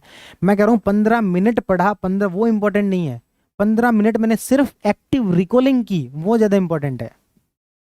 इसी तरीके से शाम को 5-7 बजे के आसपास में घूमने गए, आधा घंटा घूमने जाता, अकेले गए। इवन बकायदा मुझे याद है कि जैसे 2 से 5 बजे के बीच में पढ़े, तो एक पेपर पर कोई बिल्कुल हेडिंग उसके अंदर लिख ली, और जब शाम को घूमने जाते तो उसको मन ही मन रिकॉल करते हुए जाते। बीच में कुछ भूल गए, वो पन्ना निकाला, हेडिंग देखी, अच्छा हाँ ये भी तो पढ़ा था, फिर मन ही मन उसको भी देख लिया। ये बहुत ज्यादा जरूरी है, एक्टिव रिकॉलिंग। और ये मैं आपको तैयारी के बिल्कुल शुरुआत में बता रहा हूं, यही सब बातें मैं आपको 1-2 महीने बाद फिर बताऊंगा। और आप अब भी संभल जाओ, उससे बेहतर कुछ नहीं हो सकता। इन सब चीजों को हैबिट में ले आओ, उससे बेहतर कुछ नहीं हो सकता। हालांकि मैं तो उस समय में भी कहूंगा कि अब भी संभल जाओ, तब भी कोई दिक्कत नहीं है, पर सबसे बढ़िया टाइम है आज। आज से ये सब चीजें करनी शुरू करो। हम देखो किसी चीज में इन्वॉल्व हो जाते हैं ना, तो उसमें हमें मजा आने लग जाता है। आपको इस तैयारी के अंदर ऐसा ही इन्वॉल्व हो जाना चाहिए बस। छोटा सा काम बताता हूँ कि एक फार्मर रजिस्ट्री होती है, उसको ना एक अप्रूवल देनी होती है, मोबाइल से अप्रूवल दी जाती है। एज ए तहसीलदार आपको वो काम करना होता है, तो फार्मर रजिस्ट्री की अप्रूवल देनी होती है। तो काफ़ी सारी पेंडिंग हो गई थी बीच में, क्या खाटू श्याम जी का मेला, जीन माता का मेला, सीएम साहब की विजिट, ऐसे बहुत सारे काम हो गए थे, तो मैं तहसील में वो काम कर नहीं पाया था। और वो काम उतना इंटरेस्टिंग भी नहीं है, क्योंकि उसमें पटवारी और गिरदावर रिपोर्ट दे चुका है, आपको सिर्फ जो उसको कंप्लीट करना होता है, उसको केवल अप्रूवल देना होता है। ऐसा कुछ खास आपके दिमाग लगाने जैसा काम नहीं, एक तरीके से मैनुअल है कि बस ठीक है अप्रूवल देते जाओ देते जाओ देते जाओ। तो वो मेरी अप्रूवल पेंडेंसी बहुत ज़्यादा हो गई थी, 4-5 हज़ार अप्रूवल जो देने थे। सीएम साहब की विजिट थी, ऊपर से आदेश आया कि इसको जल्दी निपटाना है, सीएम साहब आएंगे तो पूछेंगे। तो मेरे मन में वो हो गया कि यार अब ना इसको मुझे पूरा करना है। तो मैं रात को 12 बजे बैठा, 3-4 बजे तक वो टारगेट बन गया दिमाग में। थोड़ी देर बाद में वो टारगेट बना लिया कि अगले 10 मिनट में मैं देखता हूँ कितनी पूरी करता हूँ, तो अगले 10 मिनट में मुझे इतनी करनी है। फिर दिमाग में आया कि नहीं यार 10 मिनट में 100 हुई थी, इस यानी कि 1 मिनट की 10, अगली बार 12 करूंगा, यानी कि 10 मिनट में 120 करूंगा। इस तरीके से आपको उस काम में इन्वॉल्व इतने हो जाते हो कि मजा आने लग जाता है। एक जो बिल्कुल बोरिंग काम था वो भी आपको बढ़िया लगने लग गया, उसमें भी आपने अपने टारगेट बना लिए।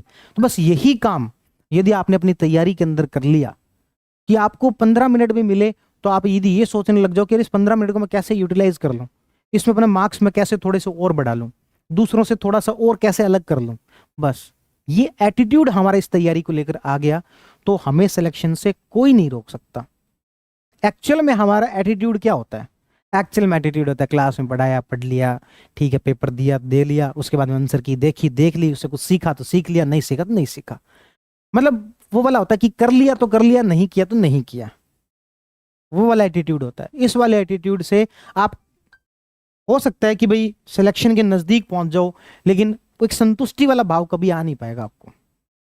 इसलिए बहुत जरूरी है कि आप ये काम जो अच्छे से करो, ताकि आप चीजों में संतुष्टि आए आपको। और ये सारी बात अपनी शुरुआत किससे हुई थी? एक्टिव रिकॉलिंग से। ये एक्टिव रिकॉलिंग का पार्ट है पूरा। एक्टिव रिकॉलिंग का मतलब होता है कि चीजों को ना सिर्फ पढ़ना, बल्कि उसको अच्छे से याद करना, उसको दिमाग में बिठा लेना। इवन आपसे कोई 1 महीने बाद, 2 महीने बाद भी पूछे तो आपको अधिकतर चीजें याद हो उसकी, उस तरीके से दिमाग में बिठा लेना। तो वो काम आपको करना है, ठीक है ना। अब चलते हैं अगले पॉइंट पर, वो है इग्नोरिंग द सिलेबस। सिलेबस को इग्नोर करना, किस चीज का कितना वेटेज है, किस चीज का वेटेज कम है, किसका ज्यादा है, उस चीज को इग्नोर करना। हालांकि हो सकता है आरपीएससी कभी भी अपना ट्रेंड बदल ले, कभी भी जो नंबर ऑफ क्वेश्चंस है वो सब्जेक्ट वाइज अलग अलग कर दे, लेकिन फिर भी हमें एक अपनी तैयारी करते समय में कुछ बातों का तो ध्यान रखना पड़ेगा ना। अगर यहां से ज्यादा क्वेश्चन पूछे जाते हैं तो यहां पर तो हमें एक भी क्वेश्चन गलत नहीं करना, उस तरीके की, उस लेवल की तैयारी करनी है। जैसे आरएस प्री के अंदर जनरल साइंस से ज्यादा क्वेश्चन नहीं पूछे जाते, तो मैं वहां पर ये कह देता हूँ स्टूडेंट को, फिजिक्स केमिस्ट्री छोड़ दो यार, मत पढ़ो। लेकिन पीएसआई के अंदर फिजिक्स केमिस्ट्री जनरल साइंस से क्वेश्चन पूछे जा रहे हैं टैक्स से भी ज्यादा, तो हम सिलेबस को इग्नोर नहीं कर सकते। सिलेबस में क्या लिखा हुआ है उसके एक एक पॉइंट को हमें तैयार करना पड़ेगा। तो इग्नोरिंग द सिलेबस जो है वो एक मेजर प्रॉब्लम रहती है। उसके बाद focusing only on strong subjects. आज आप में से कोई यदि मुझसे पूछता है कि सर कौन से सब्जेक्ट्स पर ध्यान दे, वो मेरे सामने हो तो उसके थप्पड़ लग जाए एक। आज कैसे पूछ रहे हो कौन से सब्जेक्ट्स पर ध्यान दे? आज तो ये है कि पूरा सिलेबस है, पूरा सिलेबस पढ़ना है। कौन से सब्जेक्ट्स पर ध्यान दे ये काम होता है लास्ट के 1 महीने का। तो सर अब तो रह गया, अब तो आप बता दो कौन से पर ध्यान दे, कौन से टॉपिक पढ़े। बचपन में नहीं होता था सर, इंपॉर्टेंट क्वेश्चन के निशान लगा दो। तो इंपॉर्टेंट क्वेश्चन के निशान तो लास्ट में लगते हैं। पहले दिन आके कोई पूछता है कि सर कौन से सब्जेक्ट्स पढ़े, अरे सारे पढ़ने हैं। सिलेबस में यदि ऐसा कोई सब्जेक्ट है जिसमें कि 2 क्वेश्चन भी आते हैं, मतलब आज मुझे यदि आरएस प्री वालों को गाइड करना होता, मैं कहूंगा फिजिक्स केमिस्ट्री भी पढ़ना है, भले एक एक ही क्वेश्चन आता है। हाँ, नोटिफिकेशन आ चुका है, टाइम कम है, तब मैं कहूंगा कि भाई ये सब्जेक्ट पढ़ लो, ये छोड़ दो, इसमें से ये टॉपिक अच्छे से कर लो। आज तो सारे ही पढ़ने हैं, कोई नहीं छोड़ना। आपके पास टाइम होते हुए भी यदि आप ये पूछ रहे हो कि कौन सा सब्जेक्ट हम छोड़ दें, तो बहुत बड़ी मूर्खता है। बहुत सारे लोग कहेंगे सर मैथ्स नहीं आती, मैथ्स आती है तो आती है, नहीं आती है तो नहीं आती है, ऐसा नहीं है भाई। उसको सीखा जा सकता है, ऐसे कोई बड़ी रॉकेट साइंस है क्या वो?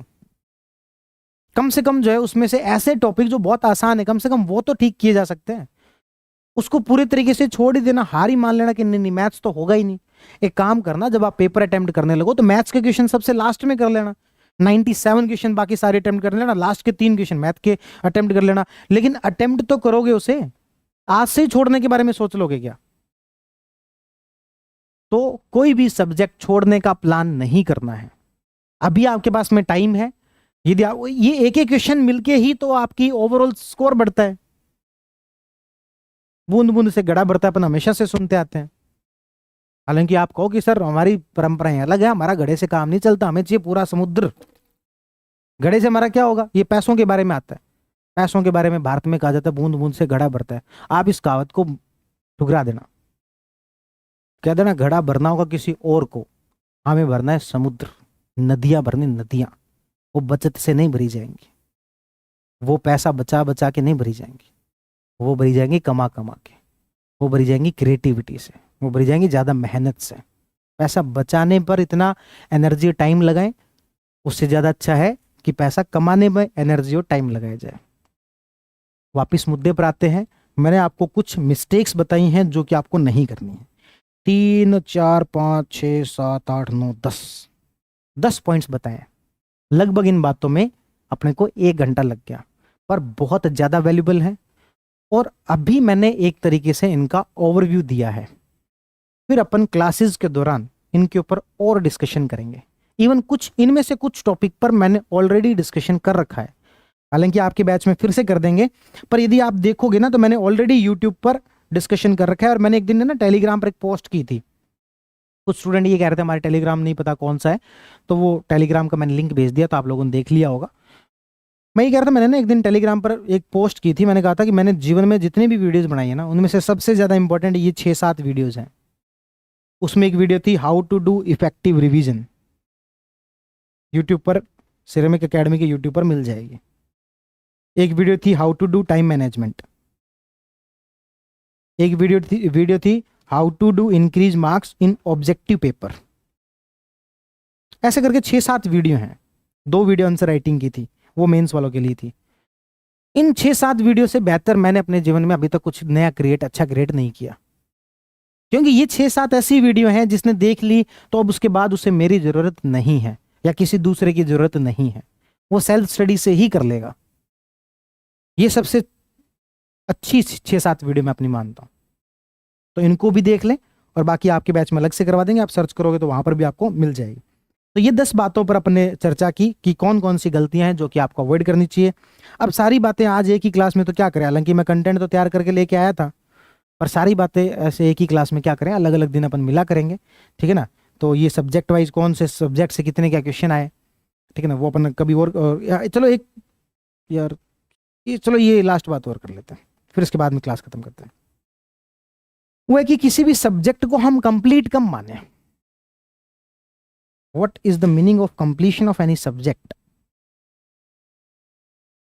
तो सब्जेक्ट का कंप्लीशन होगा जब मैंने क्लासेस देख ली, उसमें दिए हुए नोट्स पढ़ लिए, उनको अच्छे से याद कर लिया। अब कोई भी भाई बंधु, अच्छा व्यक्ति, गाइड करने वाला जो मुझे कुछ वैल्यू एडिशन बताता है, मैंने वो वैल्यू एडिशन पढ़ लिया और पढ़ने के बाद उसको अपने उसी नोट्स के अंदर ऐड ऑन कर लिया। सारे PYQ कर लिए, जिस भी आप एग्जाम की तैयारी कर रहे हो उसके शॉर्ट नोट्स बना लिए और मल्टीपल रिवीजन कर लिया, तब वो सब्जेक्ट्स का कंप्लीशन है। चलो इस पर अपन कभी और बाद में दोबारा चर्चा करेंगे, डिटेल में चर्चा करेंगे। तो आज की क्लास आप लोगों को कैसी लगी उस पर कमेंट कर दो। हाँ, फिर आप लोगों की जन सुनवाई का समय आ गया है, तो इस वीडियो का अगला जो हिस्सा है वो है जन सुनवाई। जन सुनवाई हम उसके लिए यूज़ करते हैं जब स्टूडेंट से चर्चा की जाती है, उनके क्या कोर्स में क्या चल रहा है, कुछ और उनको जुड़वाना है, उन सब चीज़ों पर चर्चा के लिए हम एक शब्द का प्रयोग करते हैं जिसको हम जन सुनवाई के नाम से जानते हैं। तो अब इस वीडियो में आपको मौका मिलेगा अपनी बातें रखने का कि आप हमसे क्या क्या चाहते हैं, और इस जन सुनवाई के बिंदुओं को लिख लिया जाएगा। पहला बिंदु जो आपकी रीजनिंग की क्लास में जो चर्चा हुई थी सर से, उसके थ्रू मैंने लिख लिया है, और हालांकि हमारी पहले से ही डिस्कशन हो रहा था, वो है क्लासेस का शेड्यूल हमें पहले से बता दिया जाए। बिल्कुल ठीक बात है, जायज बात है, इस पर हम पहले ही चर्चा कर ही रहे थे, है ना। तो हम क्लासेस का शेड्यूल जो वो कल से आपको क्लासेस का शेड्यूल मिल जाया करेगा कि भाई कब कौन सी, कितने बजे कौन सी क्लास आपकी होनी है, ठीक है ना। तो पहला हो गया क्लासेस का शेड्यूल। दूसरा, और बताओ आपके हिंदी और ज्योग्राफी का सर एक और टेस्ट करवा दीजिए। तो वो तो होगा ही, तो वो तो होगा ही भाई। राजस्थान ज्योग्राफी का सेकंड पेपर है कि नहीं है? राजस्थान ज्योग्राफी को 2 पेपर में डिवाइड किया हुआ है, तो वो तो सेकंड पेपर है, वो तो है ही है। इवन जब 5वां या 6ठा पेपर आपका फिर से राजस्थान ज्योग्राफी का रिवीजन है, तो राजस्थान ज्योग्राफी के 2 नहीं, शुरुआती 6 पेपर में से लगभग 3 पेपर है राजस्थान ज्योग्राफी के। उसके बाद में फुल लेंथ टेस्ट के थ्रू है, वो तो बहुत बाद में, ठीक है ना। चलो ये तो कोई मुद्दा था ही नहीं, इसको मैं यहाँ से हटा देता हूँ। और बताइए, और सर क्लासेस कंप्लीट नहीं हुई है तो टेस्ट में रिजल्ट ही नहीं आएगा, मतलब ये नहीं, 1 मिनट ऊपर है ना, क्लासेस कंप्लीट नहीं हुई है रिजल्ट नहीं आएगा, ये मैं नहीं समझा। टेस्ट से पहले कोई क्लास कंप्लीट हुई है या फिर नहीं हुई है, उसको लेकर है। देखो फिर से मैं वही बात कर रहा हूं कि टेस्ट सीरीज एक्चुअल में क्या होती है। टेस्ट सीरीज सही मायने में उस स्टूडेंट के लिए होती है जिसने अपना कोर्स ऑलरेडी पहले से कर रखा होता है। फिर भी हम हमारी क्लासेस इस तरीके से अरेंज करते हैं ताकि आपके वो टेस्ट शेड्यूल के साथ साथ चलती रहे, पर हमेशा ऐसा हो, हर टॉपिक वो कवर हो जाए, ऐसा कई बार संभव नहीं हो पाता। अब इसको आप कैसे ठीक करोगे, आपके पास इसका क्या समाधान है? 2 तरीके हैं। पहला तरीका यह है, हम उस सब्जेक्ट के आपको टॉपिक वाइज एमसीक्यूज भी प्रोवाइड करवाएंगे। दूसरी बात, जब भी पेपर हुआ, मान लेते हैं राजस्थान ज्योग्राफी के कुछ टॉपिक कम हुए, कोई बात नहीं, जितने हुए आप पेपर तो अटेम्प्ट करो, जितने हुए उसके हिसाब से पेपर दे लेना। एक आधे टॉपिक के नहीं हुए, नंबर का एक और ध्यान रखना, वो जो 10-11 गलतियां थी ना, उसमें एक और ऐड कर लेना। यहां पर कितने मार्क्स आते हैं उसका सिलेक्शन से सीधा सीधा कोई लिंक नहीं है। यहां पर आप इन पेपर से कितना सीखते हो उसका सीधे सीधे लिंक है। क्या सीखना है, कैसे सीखना है, उस पर अपन अलग से चर्चा करेंगे, लेकिन ध्यान रखना कि यहां पर मार्क्स कितने आते हैं उसका सीधे सीधे कोई लिंक नहीं है। यहां यदि आपने पेपर अटेम्प्ट कर लिया और आपका सब्जेक्ट पूरा नहीं हुआ, कोई इश्यू नहीं है, नंबर कम आ जाएंगे, कोई दिक्कत नहीं है, ठीक है ना। तो ये भी कोई ऐसा नया वैल्यू एडिशन नहीं था।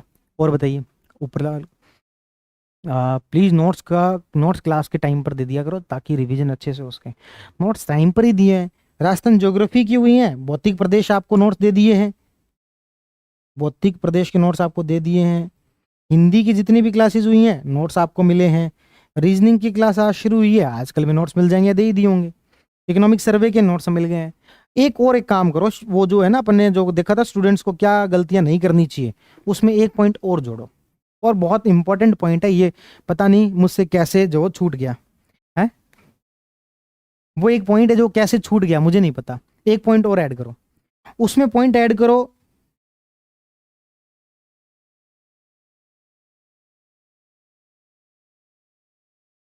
शिकायती भाव नहीं होना चाहिए। जीवन में किसी भी पक्ष का किसी भी समय पर शिकायती भाव हम जितना ज्यादा रखेंगे, कितना नहीं हुआ उसके ऊपर हमारा ज्यादा ध्यान रहेंगे, बजाय ये हो गया कि हम क्या कर सकते हैं। अभी हमारा ज्यादा ध्यान किसके ऊपर रहता है?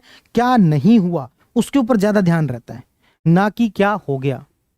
आप क्या कर सकते थे उसके ऊपर ध्यान रहने की बजाय आपका ध्यान रहता है कि ये इसलिए नहीं कर पाए क्योंकि ये नहीं हुआ था। ये हम जीवन में कई बार गलतियां करते हैं। मान लो मैं अपने हेल्थ पर उतना अच्छा से ध्यान नहीं दे पा रहा हूं और मैं ये एक्सक्यूज बनाता हूं क्योंकि यार मेरे पास ना टाइम कम पड़ता है, मैं पढ़ाने में उसमें टाइम ज्यादा चल जाता है। अरे भाई, आप बाकी काम तो नहीं रोकते, आपको घूमना फिरना होता है, पार्टी करनी होती है, वो तो आप नहीं रोकते। तो ये मेरा दिया हुआ, खुद को दिया हुआ एक्सक्यूज है। सबसे पहले मैं इस एक्सक्यूज को समझूं। उसी तरीके से अपन खुद से हमेशा कई बार कई एक्सक्यूज देते हैं, उस एक्सक्यूज से हमेशा बचना चाहिए। ये एक नेचर में आ जाता है कई बार कि हमें जो चीज नहीं है वो ज्यादा दिखती है। एक छोटी सी कहानी मैं आपको सुनाता हूँ। एक राजा थे, उनके जो वजीर होते हैं वो उनको कहा करते कि राजा साहब, आपकी एक ना छोटी सी गलती है, छोटी सी दिक्कत है। वो दिक्कत ये है कि आप ना लोगों की कमियों पर बहुत ज्यादा ध्यान देते हो, उसमें जो अच्छाइयां हैं उसके ऊपर उतना ध्यान नहीं देते हो। राजा ने कहा यार क्या है, कमियां है तो मैं कमियां तो बताऊंगा ही ना, उसमें क्या है, ध्यान तो जाएगा, कैसे नहीं जाएगा। कुछ समय बीता, कुछ महीने बीते, राजा ने एक बहुत अच्छा महल बनवाया। उस महल के अंदर एक स्विमिंग पूल भी था। स्विमिंग पूल के अंदर ऊपर एक टाइल लगी हुई थी, वो टाइल टूट गई। कोई भी व्यक्ति आता, महल घूमता, लास्ट में जाते जाते स्विमिंग पूल के पास जाता और वो देखता कि टाइल टूटी हुई है। राजा कहते यार बाकी महल बड़ा शानदार बने, ये टाइल कैसे टूटी यार, ये कैसे नहीं ठीक करवाई। दूसरा व्यक्ति आया, वो भी बहुत शानदार महल घुमा रहे, यार ये बहुत अच्छा बना है, ये बहुत अच्छा बना है। स्विमिंग पूल की तरफ गया, अरे टाइल कैसे टूटी हुई है। तीसरा व्यक्ति भी ऐसे, यार किचन क्या गजब बनाई है, ये टाइल कैसे टूटी हुई है, लेकिन ये कैसे रह गई। राजा शाम होते होते परेशान हो गया। उसने कहा मैंने 99% काम अच्छा किया, उसके ऊपर आपका कोई ध्यान नहीं है, वो जो 1% आपको जो टाइल है वही दिख रही है। तो यही हमारे जीवन में एक समस्या होती है, उसको कहते हैं मिसिंग टाइल प्रॉब्लम। इसी को मिसिंग टाइल प्रॉब्लम के नाम से थ्योरी बन गई है, missing tile problem. Missing tile problem जो है वो ये कहती है कि जो चीज नहीं है उसकी तरफ हमारा ध्यान ज्यादा जाता है, और इस तैयारी के दौरान हमें इस मिसिंग टाइल प्रॉब्लम से बचना होता है। क्या करना होता है इस तैयारी के दौरान, हमें इस मिसिंग टाइल प्रॉब्लम से बचना है। क्या नहीं हुआ है उसकी तरफ ध्यान देने की बजाय क्या हुआ है उसकी तरफ ध्यान दिया जाए। ये चर्चा क्यों शुरू हुई, चर्चा शुरू हुई किसी ने कहा राजस्थान ज्योग्राफी के नोट्स अपलोड नहीं है, तो भौतिक प्रदेश करवाया है, भौतिक प्रदेश के नोट्स उसमें अपलोडेड हैं। चलो आगे चलते हैं भाई, और बताएं। अरे अब तो बहुत सारे कमेंट हो गए, इतने सारे कमेंट का मैं रिप्लाई कैसे करूंगा। कहाँ गई लास्ट का, दे सेम हिंदी ज्योग्राफी हो गया, ठीक है sir ji please notes class के टाइम पर दिए, हो गया सर। स्क्रीन पर नाम और नंबर आ रहा है उसको बंद कर। अब देखो ये है मिसिंग टाइल प्रॉब्लम, नाम और नंबर बंद आ रहे हैं, नंबर जो आ रहा है उसको बंद करा दो, नहीं हो सकती भाई। ये ऐप का फीचर में आएगा ना, नहीं करेंगे तो फिर ये कोर्स फ्री में टेलीग्राम पर आपको दिखेगा, फिर आपका जी और दुख पाएगा कि अरे यार हमने इसके पैसे लगा दिए। हालांकि आप कह सकते हो अभी भी सर दिख ही जाता है, दिख जाता है तो वो थोड़े दिनों बाद डिलीट होता है, अभी दिख जाता है आपको, है ना। तो ये नंबर वगैरह से हमें पहचान हो जाता है कि कौन स्टूडेंट है जो कि लीक कर रहा है, ये जरूरी है। सर आप पहले जैसे करंट अफेयर के नोट्स दे सकते हैं क्या सर जी, बहुत ज़्यादा डेटा होता है तो सर कैसे कहते हैं ना, कम खाओ ना अच्छा खाओ। तो भाई पहले जैसे हम दे दें तो क्वेश्चन आएंगे नहीं फिर उसमें से। आपने आरपीएससी के पिछले 1-1.5 साल के किसी भी पेपर के करंट के क्वेश्चन देखे हैं, तो जैसे ही डिमांड है उसी के अकॉर्डिंग कंटेंट दिया जाएगा। और क्या कंटेंट देना है, कैसे कंटेंट देना है, ये आप हमारे ऊपर छोड़ दो, अपना दिमाग इसमें ना लगाओ। सर राजस्थान इकोनॉमी के लाइव क्लासेस नहीं लिया जाएगा क्या, मीन आप लाइव नहीं आने वाले क्या। अरे लाइव आएंगे, देखो सब टीचर का क्या होता है, अलग अलग नेचर होता है। जैसे मेरा नेचर ये है कि मुझे लाइव आना उतना पसंद नहीं है। ऑफलाइन लाइव है मुझे बहुत ज़्यादा पसंद है, ऑनलाइन लाइव मुझे उतना पसंद नहीं है। क्योंकि मेरा एक तरीका है, मेरा तरीका ये है कि मैं 5 मिनट कमेंट पढ़ूंगा, फिर मैं 1 घंटे पढ़ाऊंगा, उस दौरान बीच में कोई नहीं बोलेगा। पर ऑनलाइन के अंदर कोई ना कोई पिंच करने आ ही जाता है ना। तो फिर वो क्या, मेरा फ्लो टूटता है, और एक बार फ्लो टूटता ही फिर मैं क्या बोल रहा था अगले दिन फिर मैं भूल जाता हूँ। इसलिए मैं लाइव आऊँगा, हर 2-3 क्लासेस के बाद एक बार लाइव आऊँगा, लेकिन मैं सारी क्लासेस लाइव नहीं ले सकता। कारण उसको मैंने आपको बता दिया, मुझे लाइव लेना ऑनलाइन में उतना पसंद नहीं है, ऑफलाइन में फिर भी सही लगता है। 2024 वाले करंट अफेयर के एक्सेस भी दे, क्या करोगे, ये कौन है ये योशिल, क्या करोगे तुम 2024 के करंट अफेयर का, उसमें से कुछ एग्जाम में आना नहीं है। आपका एग्जाम होगा दिसंबर में, 2024 के करंट का करोगे क्या तुम। टेलीकॉम वाला एग्जाम है हमारा सर, क्लासेस आपने जिस अकॉर्डिंग सब्जेक्ट बताया था इस मंथ में होगा, ये वैसे ही करवा देना प्लीज, ठीक है बिल्कुल वैसे। टेलीकॉम का एग्जाम भी नवंबर में है, नवंबर 2025 में। उसमें ज्यादा से ज्यादा जनवरी 2024 के 25 के बाद का करंट पूछ सकते हैं, 2024 का करंट वहां भी कोई काम नहीं आना। ग्रेट सर, हम ऑनलाइन वालों के लिए पीडीएफ ग्रुप में टेस्ट डाल दिया करें। ऐसा नहीं होता, जो जिस कोर्स में है उसी के अंदर चीज़ें मिलेंगी। शॉर्ट नोट्स कैसे बनाए, ये वैल्यूबल है नहीं, बिल्कुल वैल्यूबल है, कभी और चर्चा करेंगे सर अगर पॉसिबल हो तो। ये नेम और ये हो गया सर, जो टॉपिक पूरा हुआ है उसका एक छोटा टेस्ट करवा दो। हाँ टॉपिक वाइज एमसीक्यूज मिलेंगे आपको अभ्यास के लिए। नवीन चौधरी सर, ये करंट अफेयर फरवरी मंथ से पढ़े या जनवरी मंथ? एक बार आप करंट अफेयर की चिंता छोड़ दो मेरे भाई लोगों, क्योंकि करंट अफेयर जिस समय में एग्जाम होता है उससे पिछले 6 7 8 महीने का काम का होता है। अब मान लो आपका एग्जाम फरवरी 2026 में हुआ, तो जनवरी 2025 का करंट अफेयर आपके कोई काम नहीं आना। इसलिए करंट अफेयर बाद में देखेंगे, है ना। करवाता मैं रहूंगा, अब इसके आगे का सारा करंट अफेयर मैं करवाऊंगा आपको, लेकिन पीछे वाला करंट अफेयर की वीडियोस देनी है कि नहीं देनी वो बाद में देखेंगे। मुझे वीडियोस देने में कोई प्रॉब्लम नहीं है, पर इशू यह कि आपके कोई काम का नहीं है। ऐसी वीडियोस उसमें पड़ी हुई अच्छी नहीं लगती यार, कि 300 वीडियो डाल रखी है, क्यों डाल रखी है 300 वीडियो? जितनी वीडियो पढ़नी है उतनी डालो ना, ज्यादा कंटेंट देना नुकसानदायक है ना। सर मैंने हिंदी का कोर्स ले रखा है लेकिन टेस्ट सीरीज नहीं ले रखी, तो हमारे क्लास टेस्ट नहीं होंगे क्या? क्लास हिंदी का कोर्स ले रखा है, हाँ क्लास टेस्ट होंगे, तो अभ्यास करवाते हैं यार, कैसी बात कर रहे हो? सर आपको क्लास में अभ्यास करवाते हैं कि नहीं करवाते? बिल्कुल करवाते हैं। हर टॉपिक के बाद आपको कम से कम 100 क्वेश्चन करवाए जाएंगे, हर टॉपिक के बाद। आप तो मतलब यूं पागल हो जाओगे क्वेश्चन करते करते, वो चिंता छोड़ दो। हिंदी की टेस्ट सीरीज में 25 टेस्ट हैं, 25 टेस्ट को 100 से मल्टीप्लाई करो, 2500 क्वेश्चन। 2500 क्वेश्चन आपको टेस्ट सीरीज में करवाए जाएंगे, और कम से कम 2500 क्वेश्चन आपको क्लास जो वीडियोज है उसमें करवाए जाएंगे। 5000 क्वेश्चन करवाएंगे हिंदी के, ठीक है ना। तो सफिशिएंट प्रैक्टिस करवा देंगे। करंट अफेयर के बारे में कुछ समझ नहीं आता, अरे करवा देंगे करंट अफेयर। एक तो तुम लोग ना, एक तो ये यूट्यूब देख देख के current affair current affair current affair करते रहते हो। आज से 2 साल पहले आपको पता है करंट अफेयर कोई पढ़ता ही नहीं था। तब मैंने हाथ से लिख लिख के यूं 15-20 पेज के नोट्स देने शुरू किए थे, सारा कंटेंट उसमें से आ गया, तो मैं थोड़ा बहुत फेमस हो गया। फिर बाद में कंटेंट को थोड़ा सा बढ़ाया, आरपीएससी ने अपना लेवल 2 कदम ज़्यादा बढ़ा दिया, तो कुछ एक क्वेश्चन उसमें से नहीं आए। अब मैंने कंटेंट को 2 कदम और बढ़ा दिया है, अब देखते हैं आरपीएससी कहाँ जाती है। तो करंट अफेयर की चिंता छोड़ दो, करवा देंगे। करंट अफेयर लास्ट में करने का होता है, एग्जाम का नोटिफिकेशन आज उसके बाद करने का होता है। अभी करंट अफेयर करना ही, जब न्यूज़पेपर पढ़ लिया करो 15-20 मिनट आधा घंटा, बाकी करंट अफेयर की चिंता काहे करते हो बे? कॉन्फिडेंस नहीं आता अगर टेस्ट में नंबर अच्छे नहीं आते तो? क्या है इसमें, या नंबर के यहाँ वो नहीं होता, वो कौन सा डायलॉग चलता है कि एक पेपर मेरा कोई भविष्य निर्धारित करेगा, क्या ऐसा कुछ चलता होता है ना?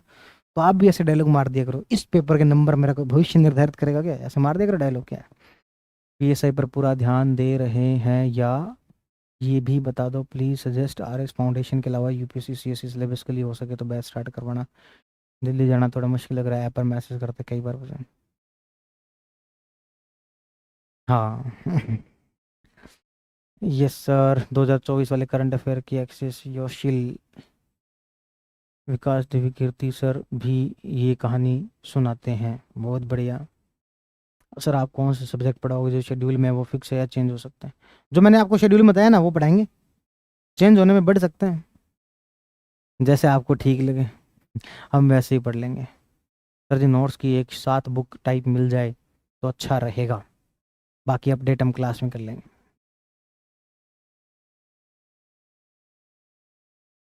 राजस्थान के विद्यार्थियों को कुछ कुछ चीज़ों के पैराडॉक्स से पता नहीं, वो क्या बोलते हैं उसको, प्रिजुडिस से पता नहीं कैसे हम निकाल पाएंगे। किताब मुझे याद नहीं आता, मैंने लक्ष्मीकांत, हिस्ट्री ऑप्शनल की कुछ किताबें, ज्योग्राफी के अंदर बर्णवाल, और ये 4-5 किताबें मुश्किल से, और मुश्किल से 10 किताबें खरीदी होंगी तैयारी के दौरान। पढ़ाने के दौरान बहुत सारी खरीद ली, तैयारी के दौरान मुझे नहीं लगता मैंने 10 से ज़्यादा किताबें खरीदी होंगी। पर आप लोगों को पता नहीं किताबों का क्या शौक है, वो भी उसी चीज़ की जिसके हमने नोट्स दे दिए, उसके ऊपर गत्ता लगा के आपको दे दें तो आप गदगद हो जाते हो, गत्ते से गदगद हो जाते हो यार आप लोग। नोट्स में और इन बुक्स में क्या अंतर है, मेरे को तो ये नहीं समझ में आता। स्टूडेंट लाइफ में कौन कौन सी मूवी देखनी चाहिए? हा, ये देखो दिलीप सिंह जी अपने बढ़िया स्टूडेंट हैं, जो अपने काम की बात पूछिए, करेंगे चर्चा करेंगे समय आने पर। सर हाई अलर्ट है, फोन की लाइट कौन जगाने दे करेगा, थोड़े दिन क्लास सुबह शिफ्ट करा दो। हाँ ओ छोरो, मैं गारंटी दूं वो हमारा गंगानगर को है, इसका काम भी कर सके। ऐसी जो बातें हैं वो हमारे, हाँ ऐसी जो बातें हैं हमारे गंगानगर वाले ही कर सकते हैं। इसके अलावा ऐसी इलॉजिकल बात करने की हिम्मत किसी दूसरे जिले के विद्यार्थी में है ही नहीं। कि हाई अलर्ट है इसलिए लाइट नहीं देगा, तू सुबह देख ली भाई। सर कोई प्रॉब्लम नहीं, सब बढ़िया है, टीचर भी अच्छे हैं, पढ़ाते भी अच्छे हैं, और कंटेंट भी बहुत अच्छा है। सर को मेरी तरफ से कोई प्रॉब्लम नहीं है। बहुत बहुत धन्यवाद। इको सर्वे वाला ये पढ़े या शीतकालीन बजट आएगा उसका सर्वे पढ़ना है। ललित, शीतकालीन बजट कब से आने लग गया भाई? हैं? ये कब से तुमने जारी कर दिया शीतकालीन बजट? मैं एक बार के लिए मैं घबरा गया कि यार अपनी ये सर्वे पे मेहनत कहीं खराब तो नहीं चली जाएगी। शीतकालीन बजट में कौन सा सर्वे आने लग गया रे? वाह जी वाह। मेरे क्वेश्चन भी देखो सर, आपकी ही क्लासेस देख के करंट अफेयर्स में इंटरेस्ट है। धन्यवाद सर, मेरी क्लासेस सही चल रही है, बहुत अच्छी, सभी सर बहुत अच्छा पढ़ाते हैं, थैंक यू। पॉलिटिक्स क्लास कब से? वाह जी वाह। यशवंत, यशवंत 2 बार लिखा है इन्होंने, तो मुझे भी 2 बार बताना पड़ेगा कि पॉलिटी क्लास कब से शुरू होगी। सबसे पहले दिन कोर्स का, आपके कोर्स में जाओगे, इंट्रोडक्शन ऑफ कोर्स जो है ना, उसमें लिखा हुआ है कौन सा सब्जेक्ट कौन से महीने में करवाया जाएगा, क्लियर लिखा हुआ है ना? तो उसमें देख लो भाई कहाँ से आते हैं ये लोग। सर गंगानगर बॉर्डर पर आए ना अपने, हनुमानगढ़ भादराड़ा भी तो कर क्या कर जी। I am also from Ganganagar.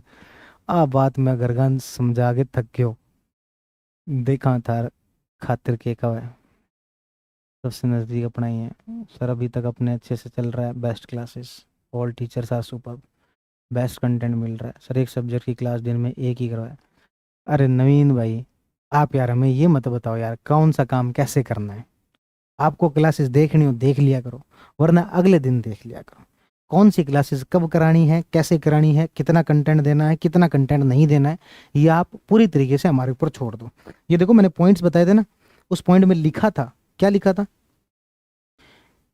Not to believe on your self और इंस्टीट्यूट, ये इसीलिए लिखा था। जबकि मैंने आपको क्लियर कहा कि आप लोग कोर्स परचेज कर चुके हो, मुझे आप लोगों को कन्विंस को नहीं करना, पर मुझे आप लोगों को एक बात सिखानी है, वो ये कि आप अपने इंस्टीट्यूट जहां से भी पढ़ रहे हो उसके ऊपर विश्वास करो। कब कितनी क्लासेस डालनी है, कब एक दिन में एक डालनी है, 2 डालनी है, वो सब चीजें मत बताओ भाई। पता नहीं, आज लाइब्रेरी में एक लड़के ने बताया, आपसे मिलकर मैं इंस्पायर्ड हुआ sir, thank you sir. Open mic भी ट्राई करो फ्री टाइम में, सेंस ऑफ ह्यूमर बहुत जोरदार आपका, थैंक यू सर। बहुत कुछ कर रहे हैं हमारे लिए, ऐसा ही सिलेक्शन इज। चलिए भाई ठीक है, तो आज की क्लास में अपन यही चर्चा करने वाले थे, बाकी मिलते हैं अगली क्लास में। आप सभी का बहुत बहुत धन्यवाद।